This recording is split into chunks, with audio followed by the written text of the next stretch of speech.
بعد كل شي صار انتو هلأ واليوم قدامكن حل من اتنين.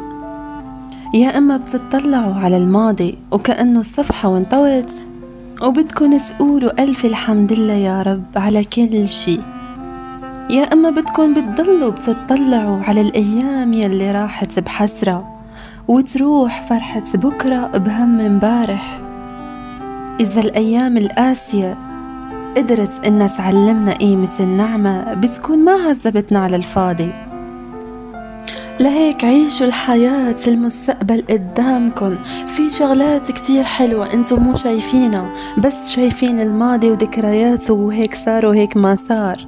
لا، الابتلاء وقت بيجي لأنه بده يوصل لك رسالة، ولما تنتهي هي الرسالة وبتكون انت فهمتها حتعرف شو هي النعمة يلي وراها. الله رب العالمين ما بيعذبنا على الفاضي، بيعذبنا مشان نعتبر لشي بالقدام نحن مو شايفينه.